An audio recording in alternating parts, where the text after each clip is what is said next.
Wrath and Grace Radio listeners, I want to tell you about one of our sponsors, Kepler Education. Kepler is a consortium of independent teachers offering classes in all subjects for grades 7 through 12 and beyond. Unified by a shared vision for classical education, innovative technology, and the historic Christian faith, Kepler teachers prepare students for a professional and private life well lived, and they do it around a schedule and a budget tailored to the needs of your family. And I'm not just excited about Kepler because they are one of our sponsors, but I too am a Kepler teacher within the consortium. So come check us out at kepler.education. Kepler is not a traditional online school. It is a consortium of independent online educators unified by a common vision to bring a Christian and classical education to junior high and high school students. What's up, everybody? Welcome to another episode of Wrath and Grace Radio, and today we are talking about fatherhood. Now, before we get into it, I want to remind you that we are powered by Logos Bible software. So as you see us on our iPads or on our computers, that's what we're doing, using our resources there. Go ahead and go to logos.com/WGR and enter code WGR8 for discounts. All right, guys, so when we're thinking about fatherhood, obviously from a biblical perspective, thinking about it just high level, right?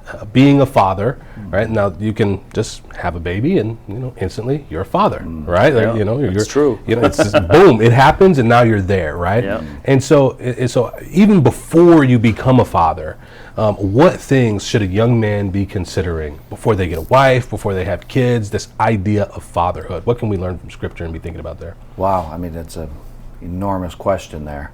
A man needs to be a man. He needs to be grown. He needs to be a Christian man who knows the Lord and is ready to not only create other human beings, but help them too to become adults. Mm-hmm. And so in order to do that, you got to already be there yourself.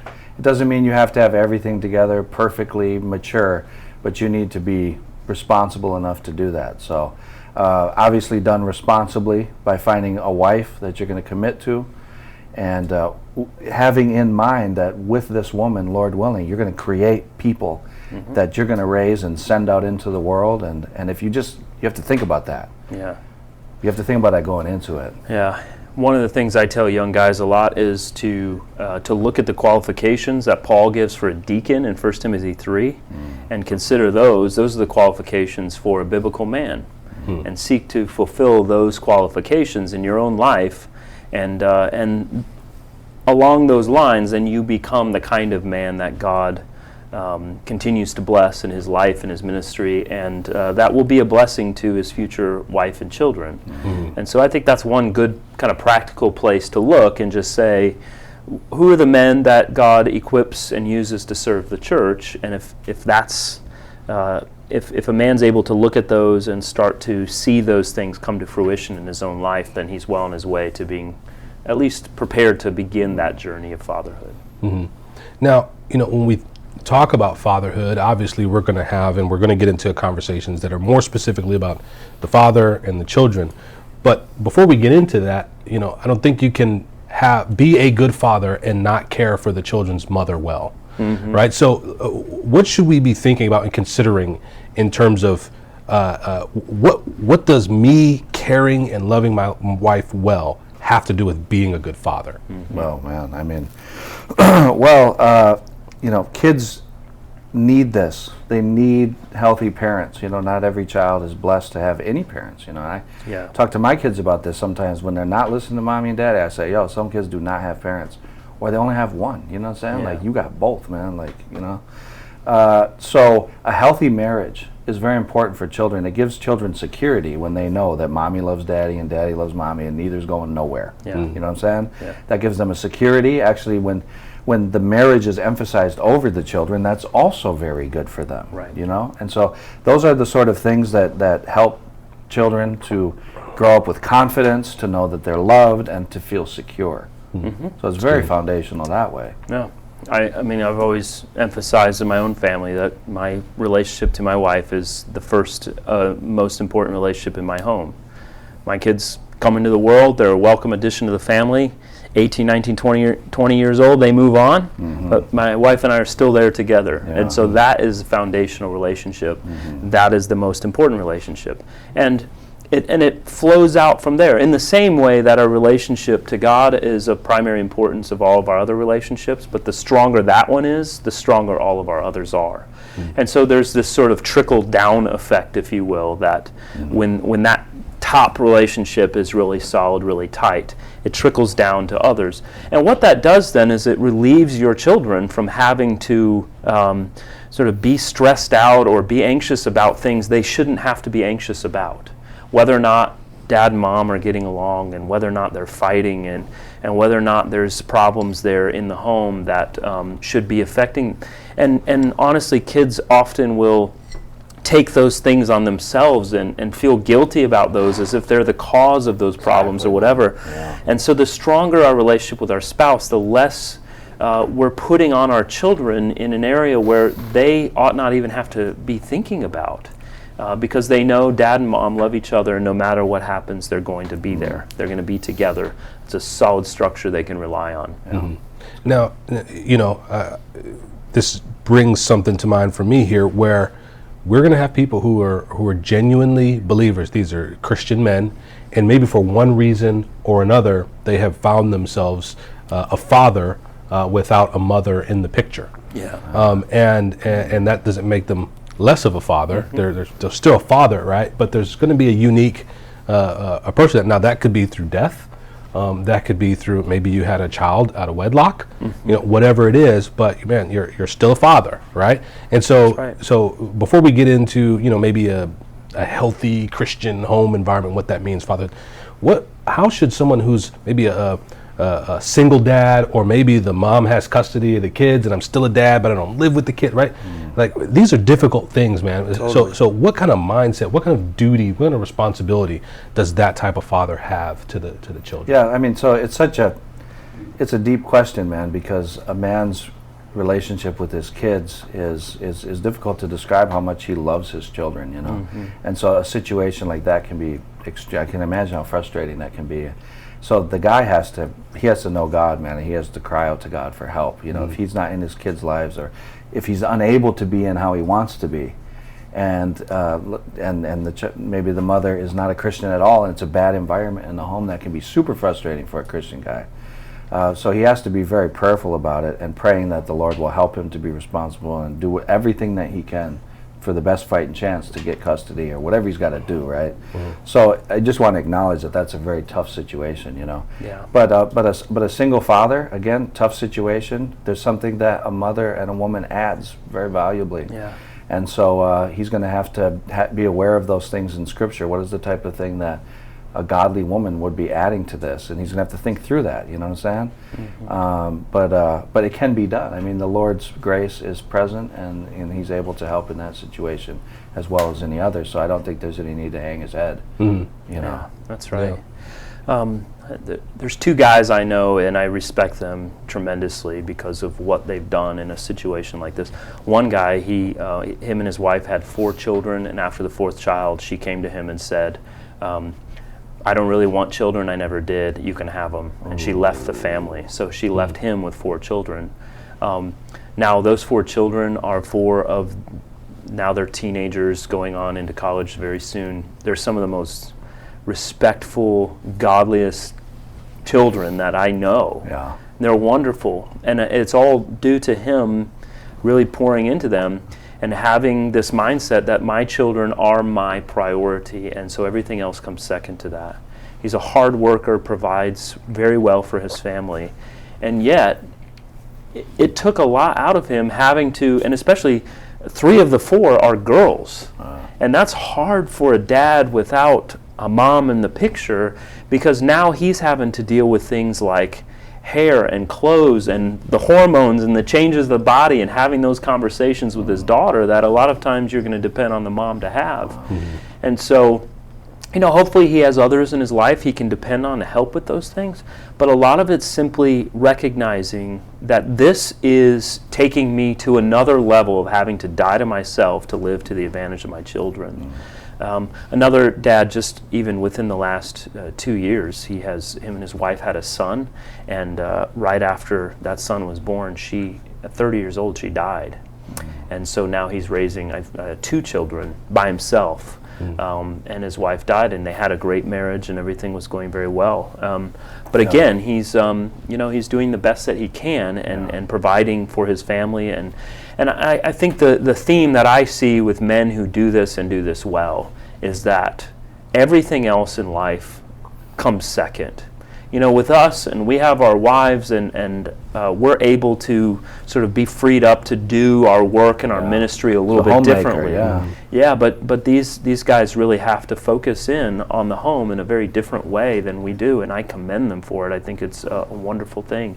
It's a very unnatural thing, to be quite honest. Naturally, women are the ones who would generally sort of gravitate toward that role more than men, and so when men have to take it up, it's an unnatural thing, and it takes a work of God, tremendous amount of the Holy Spirit at work in their lives. All right, guys, so as we're continuing to talk about fatherhood, actually before we keep going, I want to remind you that this next part of our show is brought to you by Kepler Education. Now, man, if you're a father and you can get your kids some education from Kepler, I'd say you're doing a good job, right? Or at least you're doing a good job at that. All right, so hit them up, tell them Wrath and Grace Radio sent you. That's an easy one. If that's all you're doing, it's anyway. So one of the things I think, I want to look at this from a couple different angles, right?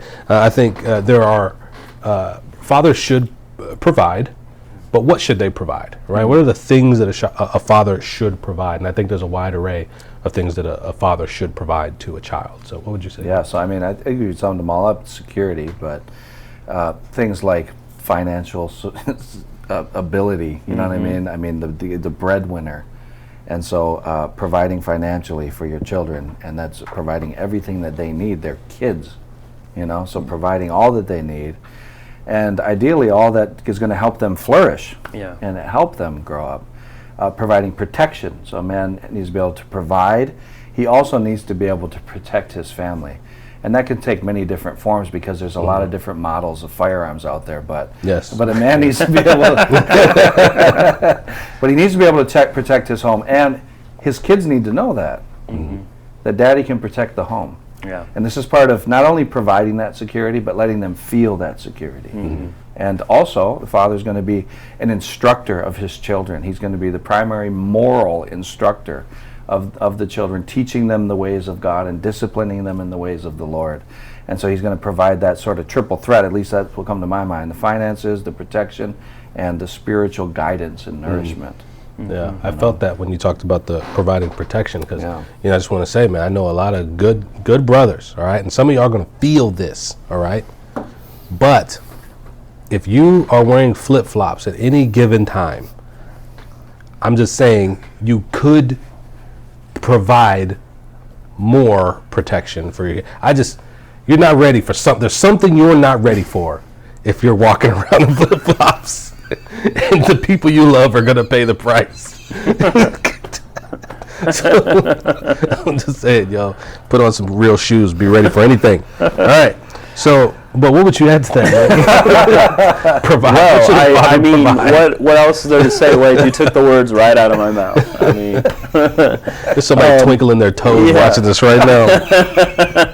I'm showing up. I ain't ready for nothing right now. I think one of the things that is important is that we recognize a need for the tenderheartedness that comes with loving our children in a way that's very different than any other relationship that we would have. That, especially for guys who are sort of, and there's nothing wrong with being a guy who's really gruff and sort of macho, and that's cool. But he needs to be able to tone that down or turn that off with his children to the extent that they can come to him and know that they're going to be lovingly embraced and cared for, and not sort of always fearful of him, or not thinking that he's their drill sergeant and is going to just order them around, and there's never any times of affection that they can depend on and know is going to be there. So I think that, and that's a reflection, and all of this really is a reflection of how our Father, our Heavenly Father, responds to us. And as we keep that in mind, that He is firm, but He's fair. He is loving and tender-hearted, but he has a standard that he requires us to uphold. And if we keep that in mind as we interact with our children, I think we're reflecting not only good fatherhood on our part, but we're giving them a picture of the fatherhood of God, even though it's very flawed. I think of, along those lines, think of Paul's admonition in Ephesians 6 when he tells fathers, do not provoke your children to anger or to wrath. That you're fair with them, but you're not sort of, and as guys, I think there's a particular tendency that we want to be. We talked before about sarcasm, and we can be sarcastic and joking with them, but they don't get it so much in the way that that's not necessarily going to stir them up to anger or frustration, and we need to be very careful with that so that we don't push it too far. That's right. That's right. We want our children to feel that they can always come to their dad. And stuff. No matter what. Because that reflects on God, like you're saying. Like, we go to God, man. He's our father. And so if we can instill that in our children, that's what a father's like. A father's way more than a friend. But a part of being a father is like you're a friend. A very special kind of friend. That you're open and available to your children. And man, that teaches us about the Lord. He's like that with us. It's awesome. Yeah, I agree, man. It's one thing I'm grateful for, and it's not something I thought up. I've heard it from somebody else, but yeah, man, I went to my son, my oldest son, and I said, hey, man, sometimes, we're all sinners. We think bad thoughts. We think things we shouldn't think. And if you ever are thinking things that you shouldn't be thinking, and you want somebody to talk about with, come talk to me, right? Love that. And multiple times, my son has come to me and said, Dad, I was thinking bad things. Wow. And he sits down and says, okay, what were you thinking? And we talk about it. And usually the bad things come after he gets in trouble and he gets disciplined. Yeah, of course. And then he gets sent to his room or whatever it is. And then when we talk, Dad, I was thinking bad things about you. Here's what they were. but we have really good conversations because of that. And I can always point him back to Jesus. We pray together, right? Exactly. So I totally agree with that. And he feels good about that. And it opens up a channel and creates like a pattern that when they get older, it shouldn't, like, this is why kids hide from their parents. Right. They hide their sin, because they're not used to doing that. Mm-hmm. They've either always met a bad response and it's never been encouraged in them, where, we teach our children's hearts and our sons to trust their father. Yeah. That's really good. I think part of the instruction you had mentioned, their spiritual instruction, but it's something we like to emphasize a lot, is that we're finding every opportunity to point out the good and the true and the beautiful to our children. That as we see those things come up in life around us, as we see opportunities to introduce them to things, that we're taking advantage of those.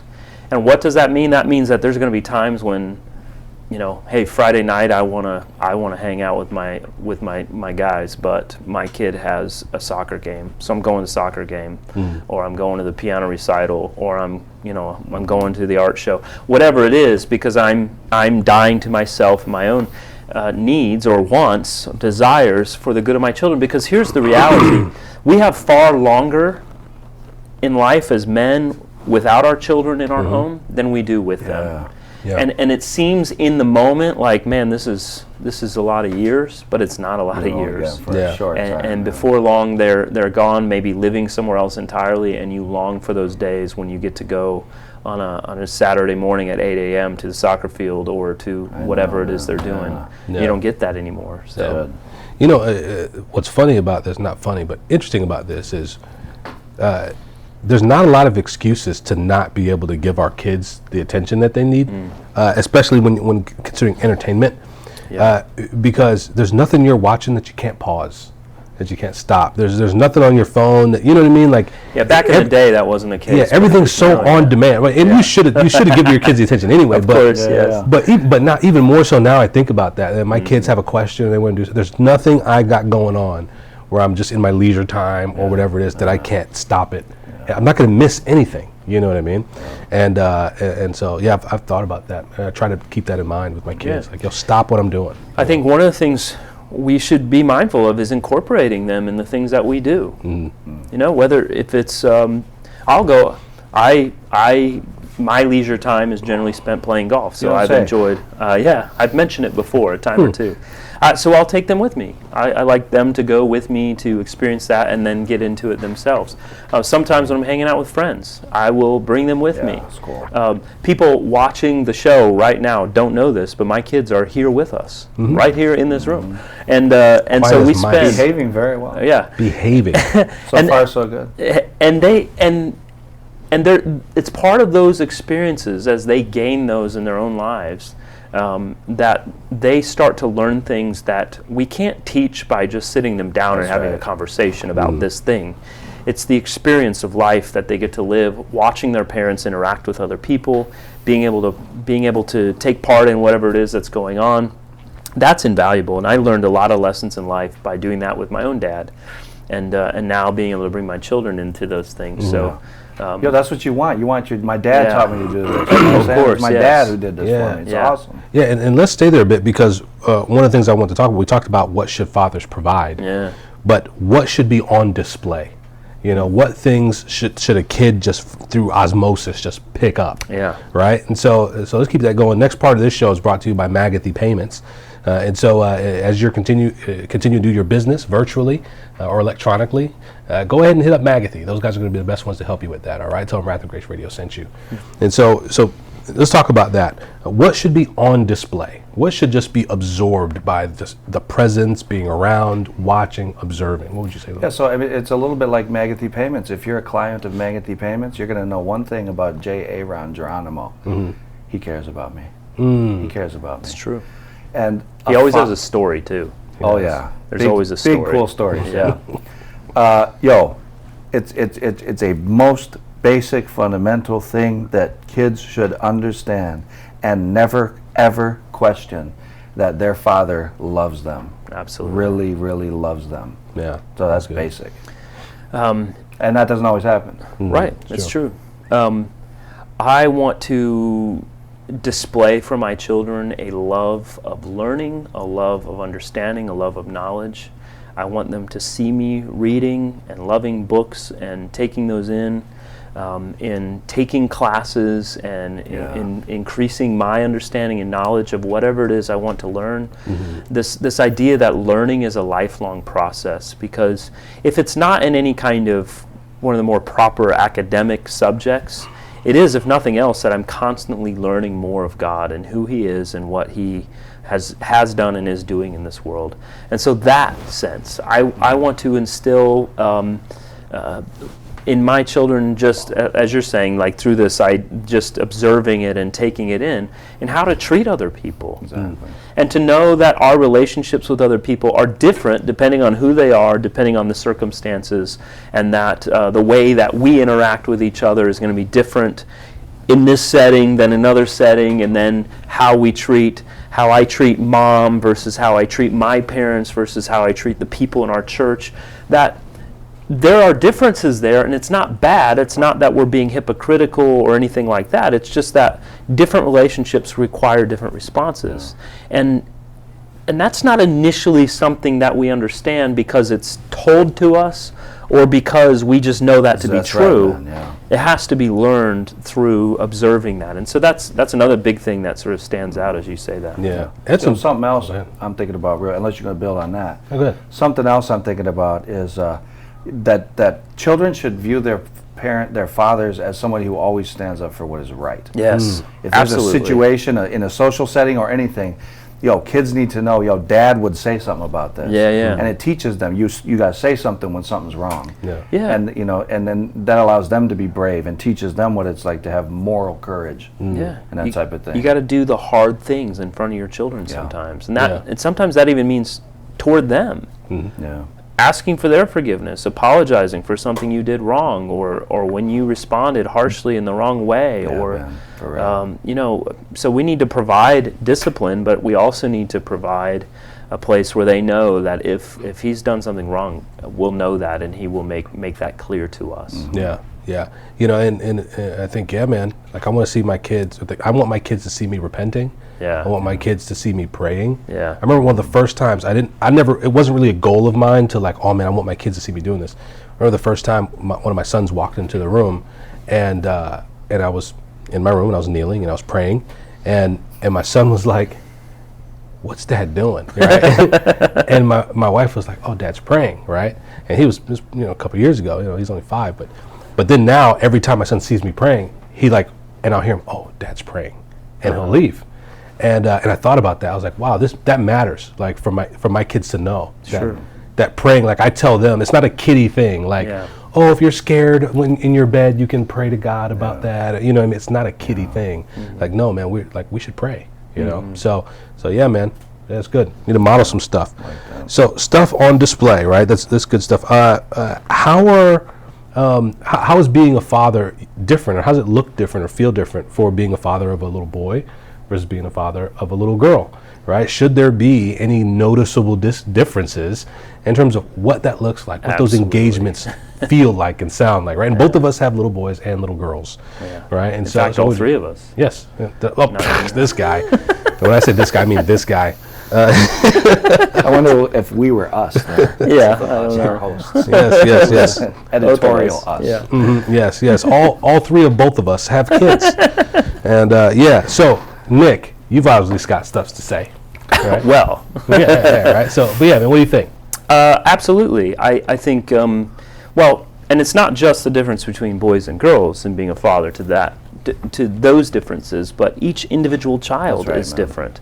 And understanding them and how they tick and what sets them off and what doesn't. And knowing those things requires that you are very involved in their lives, you're having regular conversations with them. But there are things, and we've talked about this before, that I want to instill in my daughters that I don't necessarily need to be as instilled in my son, and vice versa. I want him to be trained up to be a strong leader who can get roughed up and can take some punches, and that means there's going to be a need for some training in being brave, in being courageous, in being chivalrous. Regardless of what the world says today and the drive of feminism, I want my son to be a man who stands up for, protects women.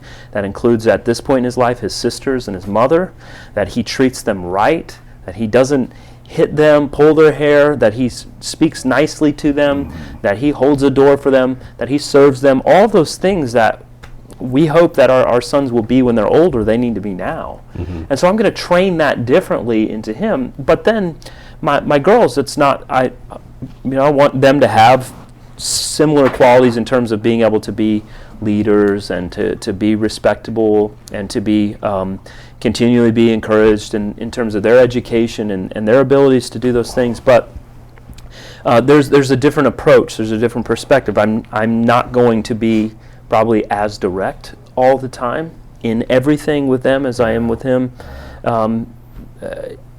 It's not as cut and dry, if you will. There's a different level of tenderness. There's a different level of interaction, and maybe not something that's easy to explain, but more that it's worked out because of our natural inclination as men to respond to our daughters differently. I think that's part of the reason why daughters often are really close with their dads and sons are really close with their moms, because we interact with each other in the way that we do in any other male-female relationship, because we sort of think differently about how we're going to do that. So on that one as well, it's the personality creates a lot of flex there. Yeah. So my daughter is very similar to me and aggressive and upfront and very hard-headed, and so there's a way in which she is a lot like you. Yeah, that's right, man. How do you think I got here, bro?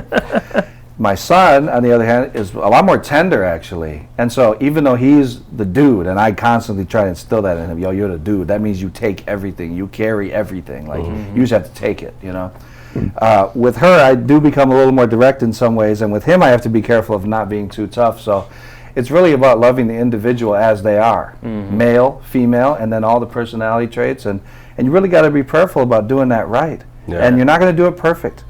You know what I'm saying? There's a way in which we're going to influence our kids for bad sometimes. We're going to do things that, that God has to protect us from that. Yeah. But we're not going to do it perfect. But if we're intentional about shepherding the individual, then I think the Lord will really bless it. Yeah. And I definitely can appreciate that. And yeah, I've got 3 kids, and my boys are unique. I named my son Samson, Oh, man. You know, I just wanted, It was the right name, wasn't a it? strong name. It's weird because emotionally, he's the one I've got to be the most careful with. So he turned out like the biblical Samson. Yeah, man. It's I like middle that. named my youngest son Solomon, but I'm not sure that it's going to the wisdom side yet. Probably the other side of Solomon. Samson is the athlete, though, man. Samson, like he's the only one of my kids been in the emergency room, and you know all that stuff. Like the dude's risky, all that stuff. But emotionally, man, that dude is a softy, man. Yeah. So so it's just You interesting. could wreck him if you weren't careful. That's I could, exactly. and I have to be mindful of Judas, that. yeah. I have to, and my wife is kind to let me know. So how does that work, man? Just in terms of how your wife helps you guys be Okay. a better father. Big time. So, you know, I'm tuning in on scriptures like Proverbs 31 that give the value of the godly wife. What's her real value? And one of the things he says in there is that the teaching of kindness is on her lips. The kindness and gentleness teaching. And my wife has displayed that so well. Absolutely. I mean, my kids are they're nice. And they get that from her, man. Like, she's instilled in them the teaching of kindness. And I try more and more to listen to my wife, man, and be sensitive to her perspective on things, to help me shepherd the kids better and vice versa. But man, a good godly woman, she's gonna have that. Yeah, man. 100%. I totally agree. I get that sometimes. I'll get the look, or I get the slight comment. You know, maybe I'm a little extra. I need to dial back or whatever. But I can't imagine. yeah, I know it's hard to believe. But yeah, I think they and that's the thing. That's honestly, though, I think the opposite is also true, and I think one of the tragedies of fatherlessness, and really, which is a huge problem, especially in Western civilization now, is fatherlessness. That dads have stepped out of the picture, moms are left to do it, and dads provide something to children that moms cannot, and moms provide something to children that dads cannot, no matter how hard they try. That's not to say that by God's grace we can't get them through childhood and then be great children and very successful adults. That's not what we're saying. But what we are saying is there are things that are missed when that is not there. Exactly. And so I think as you live in that relationship and you learn how that interaction goes between husband and wife as they're raising their children, you see how valuable that is, and you see that play out in your children. And I think, honestly, the pandemic, I will call it, of male softness in our culture has to do with fatherlessness. That men, Big time, man. that men weren't men enough to stand up and take on the role of fatherhood. They left their families, they left their children to be raised by their mothers. No fault of their moms, but they don't know how to train boys to be men. The teaching of discipline. Exactly. That's on our lips, man. Yeah. Big time, they need that. Yeah. And being a father's cool, man. Like, Of course it is. you know, we probably Get all over have yourself, man. Yeah, we probably all have friends who are single, they don't have kids or whatever, and there's times maybe you look at their life and say, like, wow, they've got a lot of freedom to do what they want, and they get to do cool stuff, they have extra money, all these things. But at the end of the day, like, they're missing out. We're not missing out. They're the ones missing out because they don't have this really cool relationship they get to have from day one all the way through the rest of their lives that you get. And then, let's be honest, like, we're training them to take care of us when we're older, so we have that benefit later on in life. It's good. So that exactly, bro. That's why I tell my kids, man, you're gonna do it for us. Yeah, You're gonna pay- you can pay us back. Stack up the cash because you'll need it when I'm old. That's right. But that makes me think about, parents dying, Right. which happens, Yeah. which is tragic. One of the things that we do as fathers, and I do this with my kids periodically, is just remind them that when daddy dies, you know where I'm going. Yeah. You have no doubt about it. You meet me there, but you know where I'm going. I'm not leaving any question on that with them. And that's part of it, preparing your kids for your own death. That's right. Yeah. You're not going to be around forever. Yeah. So we need to do that, and that gives them a security. Yeah. It does. It's good for them to think about that ahead of time, Yeah. and not catch up with their father's death if it happens tragically and they've never been prepared by him. You can't. In that way, you can send words beyond the grave to your kids, words that stay with them. Yeah. You know. That was one of the fatal flaws in Black Panther. His dad didn't prepare him for when he died. Not at all. And man. then he had to go do some foolishness, man. They had to lay him down in those KFC seasoning salts. bro. They laid him down in that original recipe so he could go see his ancestors. Come on, bro. and talk to his dad. That joint was crazy, yo. So if you don't want your kid laying down in KFC seasoning, yo, to come talk to you after you die, like T'Challa, yo, you gotta have these conversations. Okay, all right. Before we got on that, there was somewhere else I wanted to go with the death piece. All right, listen, man, listen. You got to prepare your spouse for death too, like for your of own course, death. yeah. Listen, man, and this happens. A young family, young situation, where one of the parents dies and the kids are young. Yo, so you have to consider remarriage. You have to consider that sort of thing. So if I die, my wife has names of people men that she's gonna bring into the life of my children, not to marry. You know what I'm saying? But there's immediately people where I'm like, yo, if I kick the bucket for real, then you have to bring these guys into the kids' lives, especially my sons. Yes. You got to bring these dudes in, right? Wow. So based on current health conditions, I should be expecting a phone call Wait, sometime man, listen, man. words in the next 3 to 5 The words were right here. Yo, listen, man. Right here on my tongue. Given your current diet and lack of exercise, I'm expecting that very You see soon. how clean I eat? The funny thing is, our wives will be calling each other at the exact same time. What's going to happen? We're both going to croak I know, out. right? Yo, so on that, man, I've told my wife, if I go, like, you have to marry some good dude. Like, you have to. You're going to have a dude in the house. It's going to have to be, right? If the kids grow up, and then maybe you don't need one then, but you got to have a dude around. Yeah. So that can be an uncomfortable conversation. But I think that's part of it, though. And isn't this For real, man. I mean, it all runs so contrary to the modern narrative, doesn't it? This idea that, sort of the feminists have promoted is we don't need men. Men aren't necessary. We can do everything a man can do. Okay, well, maybe in certain realms that's true, but in terms of fatherhood, it's just not. It's just not. But when we start to deny the fundamental reality of biological sex and all the questions about gender and the differences between men and women, then all that falls apart, and everything's supposed to be just sort of androgynous, where there are no distinctions to be made. That again, we have soft men, we have women who they don't display feminine qualities that we want to see, and so then what do the relationships look like? There's no wonder why there's so much divorce. There's no wonder why there's so much just promiscuity and everything else, because it's like these relationships don't matter to the extent that they should to people, because we've completely lost the biblical narrative of what a true sound family structure should look like, so that children are nurtured in an environment where they go on to create beautiful sound family structures on their own. Yeah. So here's the deal. You guys need to go join the Fellowship of the Cup. You need to do it right now, all right? Because first of all, you're going to get one of these awesome mugs, all right? You're going to get that. You're going to join the Fellowship of the Cup. Yes, exactly like that. Well, actually, no. You cannot get this one, actually.